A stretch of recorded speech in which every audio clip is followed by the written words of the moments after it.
నమస్కారం. సిటీ కృష్ణ తేజ వార్తలకి స్వాగతం. ఇక వార్తల్లోని వివరాలు. తిరుమల శ్రీ వెంకటేశ్వర స్వామివారి ఆలయంలో వైకుంఠ ఏకాదశిని పురస్కరించుకొని శనివారం స్వర్ణ రథోత్సవం వేడుకగా జరిగింది. తిరుమల శ్రీ వెంకటేశ్వర స్వామివారి ఆలయంలో వైకుంఠ ఏకాదశిని పురస్కరించుకుని శనివారం స్వర్ణ రథోత్సవం వేడుకగా జరిగింది. శ్రీదేవి భూదేవి సమేత శ్రీ మలయప్ప స్వామివారు రథాన్ని అధిరోహించి 4 మాడ వీధుల్లో భక్తులకు దర్శనమిచ్చారు. సర్వాంగ సుందరంగా అలంకరించిన స్వర్ణ రథాన్ని టీటీడీ మహిళా ఉద్యోగులతో పాటు పలువురు మహిళలు గోవింద నామస్మరణతో భక్తి శ్రద్ధలతో లాగారు. స్వర్ణ రథోత్సవాన్ని గ్యాలరీల్లో వేచి ఉన్న భక్తులు దర్శించుకున్నారు. టీటీడీ ధర్మకర్తల మండలి అధ్యక్షులు భూమన కరుణాకర్ రెడ్డి, ఈవో ఏవి ధర్మారెడ్డి, జేఈఓలు సదాభార్గవి, వీరబ్రహ్మం, ఇతర అధికారులు పాల్గొన్నారు.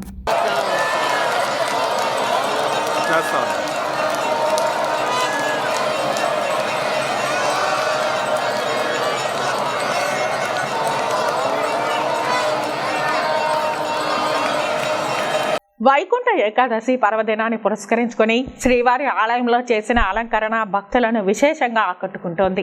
అలంకార ప్రియుడైన శ్రీనివాసుడి సన్నిధిని అరుదైన పుష్పాలు, పండ్లతో సర్వాంగ సుందరంగా అలంకరించగా ఆలయ మహా గోపురంతో పాటు తిరుమలలోని కూడళ్లు అన్ని విద్యుత్ దీపాలంకరణతో దేదీప్యమానంగా వెలిగిపోతోంది.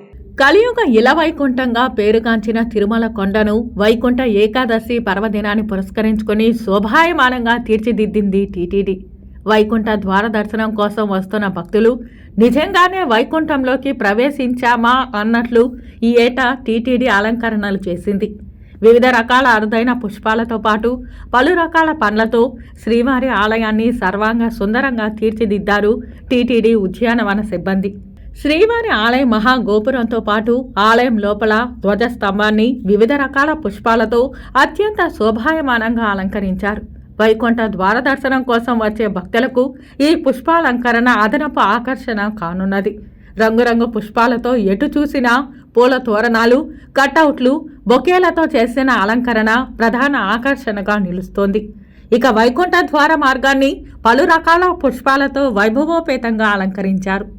ఓవైపు పుష్ప అలంకరణ భక్తులను మంత్రముగ్ధులను చేస్తుండగా విద్యుత్ అలంకరణ విశేషంగా ఆకట్టుకుంటోంది. ఆలయ ప్రధాన గోపురంతో పాటు ప్రాకారం, ఆలయం లోపల వెలుపల విద్యుత్ దీప వెలుగులతో దేదీప్యమానంగా వెలిగిపోతోంది. తిరుమల ముఖద్వారమైన జీఎన్సీ టోల్గేట్ మొదలు ఆలయంకు వచ్చే కూడళ్లన్నీ కూడా విద్యుత్ వెలుగుతో ప్రకాశిస్తున్నాయి. కలియుగ వైకుంఠ నాథుడి సన్నిధిలో టీటీడీ చేసిన అలంకరణ మరింత శోభను తెస్తోంది. తిరుమల శ్రీవారి ఆలయంలో వైకుంఠ ఏకాదశి పర్వదినాన్ని పురస్కరించుకొని వైకుంఠ ద్వారం తెరుచుకుంది.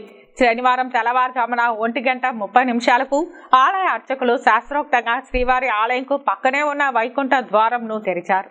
తిరుమల శ్రీవారి ఆలయంలో వైకుంఠ ఏకాదశి పర్వదినాన్ని పురస్కరించుకొని వైకుంఠ ద్వారం తెరుచుకుంది. ముందుగా శ్రీనివాసునికి నిత్య కైంకర్యాలు తిరుప్పావై పఠనం చేసిన తరువాత భక్తులను వైకుంఠ ద్వారం గుండా శ్రీ వెంకటేశ్వర స్వామి దర్శనంకు టీటీడీ అధికారులు అనుమతించారు. ఈ సందర్భంగా టీటీడీ పాలక మండలి చైర్మన్ భూమన కరుణాకర్ రెడ్డి మీడియాతో మాట్లాడుతూ వైకుంఠ ఏకాదశి పర్వదినంను తిరుమలలో ఘనంగా నిర్వహిస్తున్నామని, భక్తులంతా చాలా సంతృప్తితో వైకుంఠ ద్వారం గుండా స్వామివారిని దర్శించి తమ ఆనందంను వ్యక్తం చేస్తున్నట్లు చెప్పారు. ఎక్కడా ఎటువంటి ఇబ్బందులు తలెత్తకుండా తగిన జాగ్రత్తలు తీసుకోవడంతో పాటుగా భక్తులకు సంతృప్తికరంగా దర్శనం కల్పించడంలో టీటీడీ దేవస్థానం సఫలమైందని అన్నారు. అనంతరం టీటీడీ ఈవో ఏవి ధర్మారెడ్డి మీడియాతో మాట్లాడుతూ ఈ ఏడాది వైకుంఠ ఏకాదశి పర్వదినం సందర్భంగా వైకుంఠ ద్వార దర్శనం మొదటి రోజు స్వామివారి కైంకర్యాలు ముగిసిన తరువాత తిరుప్పావై, అర్చన, తోమాల 2వ గంట పూర్తయిన తరువాత 1:40 వీఐపీ దర్శనం ప్రారంభించడం జరిగిందన్నారు. మొత్తం 4008 వీఐపీ టోకన్లు జారీ చేయగా అందులో 3850 టికెట్లు మాత్రమే వీఐపీలు కొనుగోలు చేశారని, మిగిలిన 150 టోకన్లు కొనుగోలు చేయలేదన్నారు. వేకుజామున 1:40 ప్రారంభమైన వీఐపీ బ్రేక్ దర్శనాలు ఉదయం 5:15 ముగిసిందన్నారు. ఎస్ఎస్టీ, ఎస్ఈడి స్లాట్స్ను ఉదయం 6 గంటలకు ఇవ్వడం జరిగిందని, అయితే 45 నిమిషాల ముందే సామాన్య భక్తులకు వైకుంఠ ద్వారం గుండా స్వామివారి దర్శన భాగ్యం కల్పించడం జరిగిందన్నారు. ప్రతి స్లాట్ కూడా 1.5 గంటల ముందుగా తీసుకుని వైకుంఠంలో కూర్చోబెట్టి భక్తులకు దర్శనం చేయించేందుకు అన్ని చర్యలు తీసుకున్నట్లు చెప్పారు. వైకుంఠం 1, 2లో ఇప్పటి వరకు వెయిటింగ్ లేదని, ఒకవేళ భక్తులు వైకుంఠం క్యూ కాంప్లెక్స్ లో వేచి ఉండే పరిస్థితి వస్తే 1-2 గంటల కంటే ఎక్కువసేపు వేచి ఉండే పని ఉండదని, భక్తులందరికీ ఆహార పదార్థాలు, కాఫీ, టీ, పాలు అందిస్తున్నామని తెలిపారు. తిరుపతిలో ఉచిత టోకన్ల జారీ ప్రక్రియలో ఎటువంటి ఇబ్బంది లేకుండా నిర్వహించడం జరిగిందని, ఎస్ఎస్టీ, ఎస్ఈడి టోకన్లు కలిపి ప్రతిరోజు స్వామివారి కైంకర్యాలు బట్టి రోజుకి 70 నుంచి 75 వేల మందికి దర్శనం కల్పిస్తామని, మొత్తం 10 రోజుల్లో 8 లక్షల మందికి వైకుంఠ ద్వార దర్శనం కల్పిస్తామని టీటీడీఈఓ ఏవి ధర్మారెడ్డి తెలియజేశారు. 4008 విఐపి టోకన్స్లో 3850 వరకు మాత్రమే కొనుగోలు చేశారు. మిగతా 150 టికెట్లు కొనుగోలు చేయలేదు. ఈ విఐపి స్లాట్ 1:30కు 1:45 మొదలైంది. 1:45 మొదలై 5:15కు క్లోజ్ అయింది. ఎస్ఎస్డి, ఎస్ఈడి స్లాట్స్ రెండు కూడా 6 AM ఇచ్చాము మేము. కానీ 45 నిమిషాల ముందే వాళ్లకు ఇచ్చినటువంటి స్లాట్కు దాదాపు 45 నిమిషాల ముందు ఎస్ఎస్డిని, ఎస్ఈడిని వదలడం జరిగింది. 6 గంటలకు ఉన్నటువంటి స్లాటు 45 నిమిషాల ముందు వదిలాము.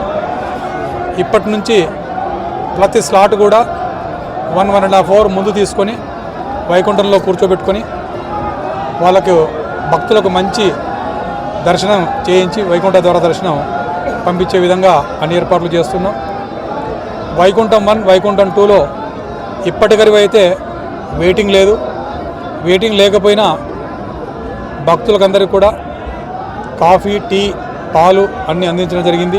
ఆడుదాం ఆంధ్ర కార్యక్రమాన్ని విజయవంతం చేయాలని కోరుతూ చిత్తూరు జిల్లా కేంద్రంలోని వైఎస్ఆర్సీపీ యువజన విభాగం ఆధ్వర్యంలో యువత ర్యాలీ నిర్వహించింది. ఆడుదాం ఆంధ్ర కార్యక్రమాన్ని విజయవంతం చేయాలని కోరుతూ చిత్తూరు జిల్లా కేంద్రంలోని వైఎస్ఆర్సీపీ యువజన విభాగం ఆధ్వర్యంలో యువత ర్యాలీ నిర్వహించారు. ఈ సందర్భంగా కట్టమంచి బ్రిడ్జ్ వద్ద ప్రారంభమైన ఈ ర్యాలీ హైరోడ్డు మీదుగా గాంధీ విగ్రహం వరకు పెద్ద ఎత్తున కొనసాగింది. ఈ సందర్భంగా ఆ సంఘం జిల్లా యువజన విభాగం అధ్యక్షుడు హేమంత్ రెడ్డి మాట్లాడుతూ యువత సాధికారత ముఖ్యమంత్రి జగనన్నతోనే సాధ్యమవుతుందని తెలిపారు. దేశంలో ఎక్కడా లేని విధంగా యువతలో క్రీడా నైపుణ్యాన్ని వెలికి తీయడానికి ముఖ్యమంత్రి జగన్మోహన్ రెడ్డి ప్రతిష్టాత్మకంగా ఆడుదాం ఆంధ్ర కార్యక్రమానికి శ్రీకారం చుట్టారన్నారు. 2024లో జరగనున్న ఎన్నికల్లో మరోసారి జగన్మోహన్ రెడ్డిని ముఖ్యమంత్రిగా గెలిపించుకుంటామని, ఇందుకోసం విద్యార్థులు, యువత అంతా అండగా ఉంటామన్నారు. అలాగే పెద్దిరెడ్డి రామచంద్రారెడ్డి నాయకత్వంలో చిత్తూరు జిల్లాలోని 14 అసెంబ్లీ నియోజకవర్గంలో అన్ని స్థానాలను వైసీపీ కైవసం చేసుకుంటుందని స్పష్టం చేశారు. అందుకోసం విద్యార్థులు, యువత అందరూ పార్టీని బలోపేతం చేయడానికి కృషి చేస్తామన్నారు. అలాగే ఐరాల మండల యువత అధ్యక్షుడు భార్గవరెడ్డి మాట్లాడుతూ రాష్ట్ర ముఖ్యమంత్రి జగన్మోహన్ రెడ్డి ఎంతో ప్రతిష్టాత్మకంగా ఆడుదాం ఆంధ్ర కార్యక్రమంను తీసుకురావడం చాలా సంతోషకరమన్నారు. విద్యార్థుల్లో అవగాహన కల్పించేందుకు చిత్తూరులో పెద్ద ఎత్తున ర్యాలీ నిర్వహించడం జరిగిందన్నారు. ఇలాంటి కార్యక్రమంను ఏ ముఖ్యమంత్రి కూడా చేపట్టలేదని, విద్యార్థులందరూ ఈ అవకాశాన్ని సద్వినియోగం చేసుకోవాలని కోరారు. ఈ కార్యక్రమంలో జిల్లా యువజన ఉపాధ్యక్షుడు మహేంద్ర, పూతలపట్టు నియోజకవర్గం యువత అధ్యక్షులు సాయిరెడ్డి, ఐరాల మండలం యువత అధ్యక్షులు భార్గవరెడ్డి, యాదమరి మండలం అధ్యక్షులు కార్తీక్ రెడ్డి తదితరులు పాల్గొన్నారు. వాళ్ళలోని ప్రతిభను వెలికి తీయడానికి ఈరోజు ఆడుదాం ఆంధ్ర అనే ఒక ప్రతిష్టాత్మక కార్యక్రమాన్ని చేపట్టారు. అందులో భాగంగా ఈరోజు చిత్తూరు జిల్లా వైఎస్ఆర్ కాంగ్రెస్ పార్టీ యువజన విభాగం ఆధ్వర్యంలో భారీ ఎత్తున ర్యాలీ నిర్వహించడం జరిగింది. మేము 2024 రాబోయే ఎన్నికల్లో విద్యార్థులు, యువత అంతా కూడా మరొకసారి వైఎస్ జగన్మోహన్ రెడ్డి గారికి అండగా ఉండి చిత్తూరు జిల్లాలో పెద్దిరెడ్డి రామచంద్రారెడ్డి గారి నాయకత్వంలో మరొకసారి ఆంధ్రప్రదేశ్ రాష్ట్రానికి సీఎంగా జగన్మోహన్ రెడ్డి గారిని చేసుకుంటాం.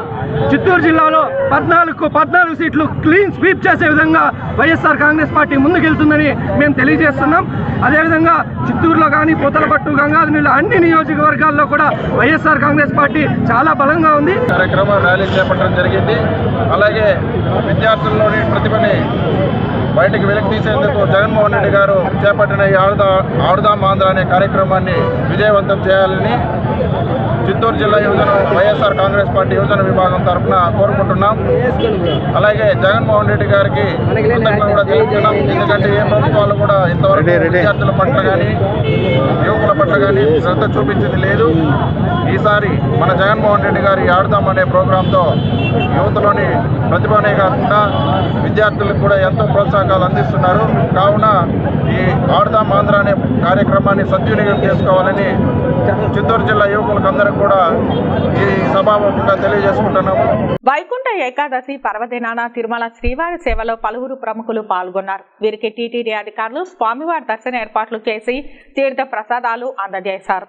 వైకుంఠ ఏకాదశి పర్వదినాన పలువురు ప్రముఖులు తిరుమల శ్రీనివాసుని దర్శించుకున్నారు. శ్రీవారి దర్శనార్థం కుటుంబ సభ్యులతో కలిసి తిరుమలకు చేరుకున్న సుప్రీంకోర్టు మాజీ సీజే ఎన్వి రమణ దంపతులు, సుప్రీంకోర్టు న్యాయమూర్తులు Prashant Kumar Mishra, Hima Kohli, speaker Tammineni Sitaram, deputy speaker Veerabhadraswamy, chief whip Prasad Raju, మంత్రులు రోజా, అమ్మంటి రాంబాబు, అప్పల్ రాజు, విశ్వరూప్, నారాయణ స్వామి, పెద్దిరెడ్డి రామచంద్రారెడ్డి, ఆదిమూలపు సురేష్, నాగేశ్వరరావు, గుడివాడ అమర్నాథ్, జయరాం, ఉషా శ్రీచరణ్, నాగార్జున, వేణుగోపాలకృష్ణ, రాజేంద్ర దొర, Karnataka governor తవర్ Chand Gehlot, MP Mithun Reddy, CM Ramesh, Vemireddy Prabhakar Reddy, నిర్మాత బండ్ల గణేష్ వీఐపీ బ్రేక్ ప్రారంభ దర్శన సమయంలో శ్రీవారిని దర్శించుకున్నారు.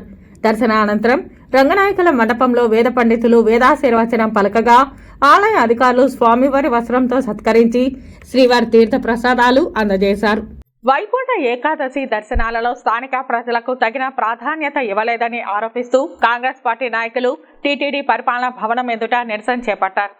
వైకుంఠ ఏకాదశి పర్వదినం సందర్భంగా తిరుమల శ్రీవారి దర్శన కల్పనలో టీటీడీ అధికారులు, పాలక మండలి సభ్యులు వీఐపీలకు అధిక ప్రాధాన్యత ఇచ్చి స్థానికులను విస్మరించారని ఆరోపిస్తూ కాంగ్రెస్ పార్టీ నాయకులు శనివారం తిరుపతిలోని టీటీడీ పరిపాలనా భవనం ముందు నిరసన తెలియజేశారు.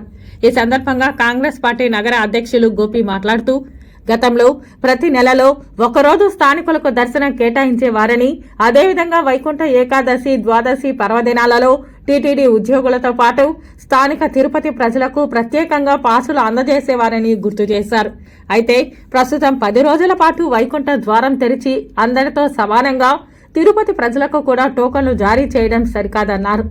స్థానికంగా ఆధార్ కార్డు కలిగిన వారికి ప్రత్యేక దర్శనం కల్పించాలని డిమాండ్ చేశారు. ఎన్నో మంది యాత్రికులు వచ్చినప్పుడు స్థానిక ప్రజలు వాళ్ళకి అదేవిధంగా భోజన సదుపాయం కానీ, అదేవిధంగా వసతికి సదుపాయం కానీ కల్పించి ఈరోజు ప్రపంచ స్థాయిలో ఈ పుణ్యక్షేత్రము అభివృద్ధి చేయడం కారణము స్థానిక ప్రజలు ముఖ్య పాత్ర భూమికి పోయించారు. ఈరోజు స్థానిక ప్రజలకి ప్రత్యేకంగా దర్శనం ఇవ్వాల్సి, అదేవిధంగా టీడీడీ పూర్తిగా వైఫల్యం చెందింది. కొంతమంది బడా పారిశ్రామికవేత్తలకు, వీఐపీలకి ఊడిగం చేస్తూ సామాన్య భక్తులకి ఉచిత ప్రవేశం ఇవ్వకుండా ఇబ్బంది పెడుతున్నారు. దేవస్థానం డెవలప్ అవడానికి స్థానికులు ఎంతగానో ఆ రోజులలో ఉపయోగపడారు. తిరుపతి నుండి తిరుమలకి ఎద్దుల బండ్ల పైన కూడా మెటీరియల్ తోలి ఆ రోజులలో టెంపుల్ని ఓపెన్ చేసి శుద్ధి చేసి అవంతా చేశారు. ఆ మూల్యంగా ఈరోజు మన తిరుమల తిరుపతి దేవస్థానం ప్రపంచంలోనే ప్రఖ్యాతి చెందిన దేవస్థానంగా ఈరోజు ఉంది. దీనిలో స్థానికులకి ప్రత్యేక ప్రవేశ దర్శనం కల్పించాలని కాంగ్రెస్ పార్టీ తరఫున డిమాండ్ చేస్తున్నాం. వార్తల్లో చిన్న విరామం. చెదలవాడ కృష్ణతేజ దంత వైద్య కళాశాల మరియు సూపర్ స్పెషాలిటీ ఆసుపత్రులు అత్యాధునిక దంత వైద్య సేవలు అందుబాటులోకి తెచ్చారు. అన్ని దంత సమస్యలకు ఒకే చోట పరిష్కారం. అన్ని రకాల వైద్య సేవలు అందుబాటులో ఉన్న ప్రాంగణం చెదలవాడ దంత వైద్యశాల. అనుభవజ్ఞులైన వైద్యులచే అందమైన చిరునవ్వు కోసం ఆధునిక దంత వైద్యం, పిప్పి పళ్లకు రూట్ కెనాల్ చికిత్స, చిగురు వాపు వ్యాధులకు అత్యాధునిక చికిత్స, ఎత్తుపళ్ళు, వంకర పళ్ళు, రంగు మారిన పళ్లకు ప్రత్యేకమైన వైద్య బృందంచే చికిత్స. సంప్రదించండి చెదలవాడ కృష్ణతేజ దంత వైద్య కళాశాల, రేణిగుంట రోడ్, తిరుపతి. వార్తల్లోనికి తిరిగి స్వాగతం. వైకుంఠ ఏకాదశి పర్వదినాన్ని పురస్కరించుకొని తిరుపతి కొత్త వీధిలో వెలిసిన శ్రీ వెంకటేశ్వర స్వామి ఆలయానికి భక్తులు పోటెత్తారు. వైకుంఠ ఏకాదశి పర్వదినాన్ని పురస్కరించుకొని తిరుపతి కొత్త వీధిలో వెలిసిన శ్రీ వెంకటేశ్వర స్వామి ఆలయాన్ని రాష్ట్ర దేవాదాయ శాఖ ఆధ్వర్యంలో ముస్తాబు చేశారు. ప్రత్యేకంగా వైకుంఠ ద్వారం సైతం ఏర్పాటు చేశారు. ఉదయం 4 గంటలకు స్వామివారిని సుప్రభాతంతో మేల్కొల్పి అర్చన అభిషేకాలను శాస్త్రోక్తంగా నిర్వహించారు. అనంతరం పట్టు వస్త్రాలు, సుగంధ పరిమళ పుష్పాలతో శోభాయమానంగా అలంకరించి భక్తులకు దర్శన భాగ్యం కల్పించారు. నగర ప్రజలు విశేషంగా తరలివచ్చి ఉత్తర ద్వారం ద్వారా స్వామివారిని దర్శించుకుని మొక్కులు చెల్లించుకున్నారు. ఈ సందర్భంగా భక్తులకు ఆలయ ప్రాంగణంలో స్వామివారి తీర్థ ప్రసాదాలను అందజేశారు. శ్రీనివాస మంగాపురంలో వైకుంఠ ఏకాదశి పర్వదినాన్ని పురస్కరించుకుని శ్రీ కళ్యాణ వెంకటేశ్వర స్వామి ఆలయం భక్తులతో కిక్కిరిసిపోయింది. అర్ధరాత్రి వైకుంఠ ద్వారాలు తెరుచుకోవడంతో ఏకాదశి శోభ సంతరించుకుంది. శ్రీనివాస మంగాపురంలోని శ్రీ కళ్యాణ వెంకటేశ్వర స్వామి ఆలయంలో వైకుంఠ ఏకాదశి పర్వదినాన్ని పురస్కరించుకుని శనివారం వేకువజామున 12:05 నుండి 2:30 వరకు తిరువల్లచ్చితో శ్రీవారిని మేల్కొల్పి ధనుర్మాస కైంకర్యాలు నిర్వహించారు. 2:30 నుండి 3:30 వరకు మూలవర్లకు అభిషేకం నిర్వహించారు. ఉదయం 5 గంటల నుండి రాత్రి 9 గంటల వరకు భక్తులను సర్వదర్శనానికి అనుమతిస్తున్నారు. ఆదివారం ఉదయం 8 గంటల నుండి 9:30 వరకు శ్రీ సుదర్శన చక్ర తాల్వార్ 4 మాడ వీధుల్లో ఊరేగించి పుష్కరిణిలో చక్ర స్నానం నిర్వహిస్తారు. ఈ సందర్భంగా శని ఆదివారాలలో ఆర్జిత కళ్యాణోత్సవం సేవను రద్దు చేశారు. హిందూ ధర్మ ప్రచార పరిషత్ ఆధ్వర్యంలో శని ఆదివారాలలో టీటీడీ స్థానిక ఆలయాల్లో పుస్తక ప్రసాదం అందించనున్నారు. అలాగే గోవింద నామాలు, సుప్రభాతం, శ్రీ విష్ణు సహస్ర నామాలు, శ్రీవారి ఫోటోలు భక్తులకు పంపిణీ చేశారు. వైకుంఠ ఏకాదశి పర్వదినాన్ని పురస్కరించుకుని తిరుపతి కొత్త వీధిలో వెలిసిన కళ్యాణ వెంకటేశ్వర స్వామి ఆలయంలో రాయలసీమ రంగస్థల చైర్మన్ గుండాల గోపీనాథ్ రెడ్డి ఆధ్వర్యంలో అన్నదాన కార్యక్రమాన్ని నిర్వహించారు. తిరుపతి కొత్త వీధిలో వెలిసిన శ్రీ కళ్యాణ వెంకటేశ్వర స్వామి ఆలయంకు వైకుంఠ ఏకాదశి పర్వదినాన్ని పురస్కరించుకుని విశేషంగా భక్తులు తరలివచ్చారు. స్వామివారిని దర్శించుకుని మొక్కులు చెల్లించుకున్నారు. ఈ సందర్భంగా రాయలసీమ రంగస్థలం చైర్మన్ గుండాల గోపీనాథ్ రెడ్డి ఆధ్వర్యంలో భక్తులకు అన్న ప్రసాదాల వితరణ కార్యక్రమాన్ని చేపట్టారు. ఈ కార్యక్రమానికి ఆలయ చైర్మన్ ప్రసాద్ రాజు, ఈవో మమత, అక్కిపల్లి మునికృష్ణ యాదవ్, సుబ్రహ్మణ్యం రెడ్డి తదితరులు హాజరై భక్తులకు అన్న ప్రసాదాలను పంపిణీ చేశారు. శ్రీ వెంకటేశ్వర స్వామి ఆశీస్సులతో ప్రజలందరూ సుఖ సంతోషాలతో ఉండాలని ఈ సందర్భంగా గుండాల గోపీనాథ్ రెడ్డి ఆకాంక్షించారు. కళ్యాణ వెంకటేశ్వర స్వామి దేవాలయంలో పురోహితులు, సిబ్బంది, అలాగే ఆలయ చైర్మన్ ప్రసాద్ రాజు గారు ఆధ్వర్యంలో ఉదయమే వేకువజామునే స్వామివారికి ప్రత్యేక అభిషేక పూజలు చేసి ప్రత్యేకంగా అలంకరణ చేసి మాకందరికీ దర్శన భాగ్యం కల్పించారు. వెంకటేశ్వర స్వామి ఆశీస్సులు అందరికీ ఉండాలని ఈ కొత్త వీధిలోని ప్రాచీన వెంకటేశ్వర స్వామి ఆలయంలో స్వామివారిని దర్శించుకుంటే అన్ని శుభాలే జరుగుతాయి.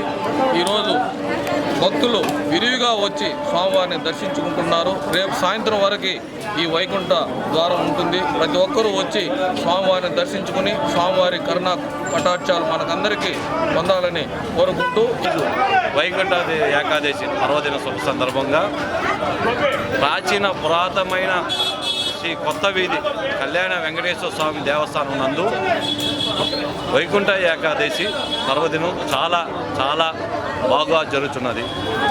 ఉదయము 5 గంటల నుండి భక్తులకి వైకుంఠ వాకిలి దర్శనం భాగ్యం కల్పించాము.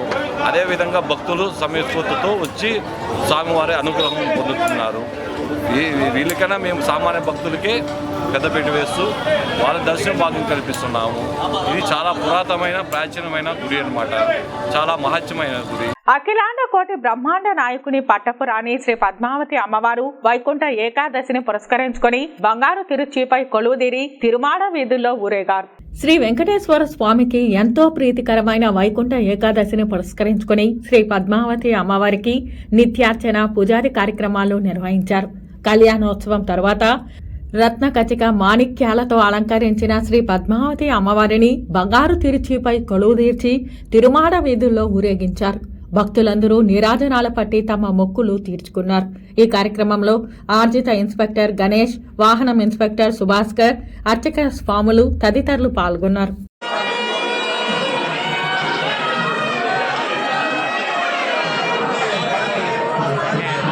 తిరుచానూరు జడ్పీ హైస్కూల్ వద్ద గల శ్రీనివాస ఆలయంలో వైకుంఠ ఏకాదశి పర్వదినాన్ని వైభవంగా నిర్వహించారు. తిరుచానూరు జడ్పీ హెచ్ఎస్ హైస్కూల్ వద్ద గల శ్రీనివాస ఆలయంలో వైకుంఠ ఏకాదశి పర్వదినాన్ని వైభవంగా నిర్వహించారు. ముందుగా శ్రీనివాస స్వామిని సుప్రభాత సేవతో మేల్కొల్పి సహస్ర నామార్చన పూజారి కార్యక్రమాలు నిర్వహించారు. తరువాత శ్రీనివాస స్వామిని శ్రీదేవి భూదేవి సమేత శ్రీ శ్రీనివాస స్వామిని కొలువుదీర్చి భక్తులకు దర్శన భాగ్యం కల్పించారు. వైకుంఠ ఏకాదశి కావడంతో శ్రీనివాస ఆలయానికి పోటెత్తిన భక్తులు గోవింద నామస్మరణతో స్వామివారిని దర్శించుకొని తమ మొక్కులు తీర్చుకున్నారు. ఈ సందర్భంగా శ్రీనివాస ఆలయం అర్చకులు శ్రావణ్ మాట్లాడుతూ టీటీడీకి అనుబంధమైన శ్రీనివాస స్వామి ఆలయంలో అంగరంగ వైభవంగా వైకుంఠ ఏకాదశి నిర్వహిస్తున్నామని భక్తులందరూ పాల్గొని శ్రీనివాసుని కృపకు పాత్రులు కావాలని పిలుపునిచ్చారు. ఈ కార్యక్రమాన్ని సీనియర్ అసిస్టెంట్ జయకుమార్ శ్రీహరి పర్యవేక్షిస్తున్నారు. దేవస్థానము తిరుచానూరు శ్రీ పద్మావతి అమ్మవారి అనుబంధ ఆలయమైనటువంటి జెడ్పీ హై స్కూల్లో గల శ్రీ శ్రీనివాస స్వామి వారి ఆలయం నందు వైకుంఠ ఏకాదశి మహోత్సవం అంగరంగ వైభవముగా జరుగుతున్నది. ఈరోజు విశేషముగా స్వామివారికి ఉదయం తిరుపల్లిలిచ్చి అనే దివ్య ప్రబంధ పాసురాలతో సుప్రభాతముగా మేల్కొనిపి స్వామివారికి మూలమూర్తికి శ్రవణ తిరుమంజనము గావించి ఆ తర్వాత స్వర్ణ ఖచ్చిత మణిమాణిక్యములతో ఆభరణాలతో స్వామివారికి అలంకరించి పుష్పమాలాదులతో అలంకరించి ఉత్సవమూర్తి స్వామివారికి ఉత్తరద్వార దర్శన ప్రవేశముగా స్వామివారిని అలంకరించి ఉత్తరద్వార ప్రవేశము జరిగినది. ఈరోజు విశేషంగా భక్తులందరూ కూడా ఈ వైకుంఠ ఏకాదశి మహోత్సవమును ఎక్కడెక్కడ శ్రీనివాస స్వామి వారి ఆలయాలు ఉన్నాయో అక్కడన్నిటికీ కూడా వెళ్ళి దర్శించి స్వామివారి యొక్క కృపకు పాత్రులు కావాల్సిందిగా కోరుచున్నాము. రాష్ట్ర ప్రభుత్వం ఎంతో ప్రతిష్టాత్మకంగా తీసుకున్న ఆడుదాం ఆంధ్ర డిసెంబర్ 26వ తేదీన జరగనుంది. ఈ నేపథ్యంలో తిరుచానూరు, యోగిమల్లవరం, లక్ష్మీనగర్, దామినేడు, చైతన్యపురం సచివాలయం పరిధిలో గల ఆటగాళ్లకు తిరుచానూరు జెడ్పీహెచ్ఎస్ స్కూల్ పాఠశాలలో పోటీలు నిర్వహించనున్నారు. డిసెంబర్ 26వ తేదీన జరగనున్న ఆడుదాం ఆంధ్ర క్రీడలు తిరుచానూరు, యోగిమల్లవరం, లక్ష్మీనగర్, దామినేడు, చైతన్యపురం సచివాలయం పరిధిలో గల ఆటగాళ్లకు తిరుచానూరు జెడ్పీ హై స్కూల్లో పోటీలు నిర్వహించనున్నారు. ఈ సందర్భంగా తిరుపతి రూరల్ ఎంపీడీఓ రమేష్ బాబు మాట్లాడుతూ జెడ్పీహెచ్ఎస్ హై స్కూల్ గ్రౌండ్ లో, గాయత్రి గ్లోబల్ స్కూల్ గ్రౌండ్ లో పాటల పోటీలు నిర్వహించనున్నామని తెలిపారు. Kho kho, volleyball, badminton, cricket, kabaddi వంటి పోటీలలో దాదాపుగా 1500 మంది ఆటగాళ్లు పాల్గొని ఉన్నారని అన్నారు. వారిని ప్రోత్సహించే విధంగా ర్యాలీని ఈరోజు నిర్వహించామని తెలియజేశారు. ఈ కార్యక్రమంలో Tiruchanur EO Sivashankar Raju, ZPHS head master Murali, ZPHS సిబ్బంది, సచివాలయ సిబ్బంది, వాలంటీర్లు తదితరులు పాల్గొన్నారు. 26వ తేదీ నుంచి రాష్ట్ర వ్యాప్తంగా ఆడుదాం ఆంధ్ర అనే కార్యక్రమం ప్రారంభమవుతుంది. ప్రతి సచివాలయంలోనూ 5 గేములు ఖచ్చితంగా ఆడిస్తున్నాం. మనకు తిరుపతిలో 37 గ్రామ సచివాలయాలు ఉన్నాయి. 37 గ్రామ సచివాలయంలో ఆడుతాం ఆంధ్ర అనే కార్యక్రమం 26వ తేదీ నుంచి ప్రారంభమవుతుంది. దీంట్లో మహిళలు అలాగే పురుషులు పెద్ద ఎత్తున పాల్గొంటున్నారు. ఇది చాలా సక్సెస్ఫుల్గా మనం ఈ తిరుపతి మండలంలో కంప్లీట్ చేద్దామని కోరుకుంటున్నాం. దాదాపు ఇక్కడ ప్లేయర్స్ ఒక్కొక్క గేమ్కి ప్రతి గేమ్కి ముగ్గురు చొప్పున 3 టీంలు అంటే 6 టీంలు పార్టిసిపేట్ చేస్తున్నాయి. దాదాపు 4000 మంది తిరుపతి నుంచి పార్టిసిపేట్ చేస్తున్నారు. ఈ వార్తలు ఇంతటితో సమాప్తం. నమస్కారం.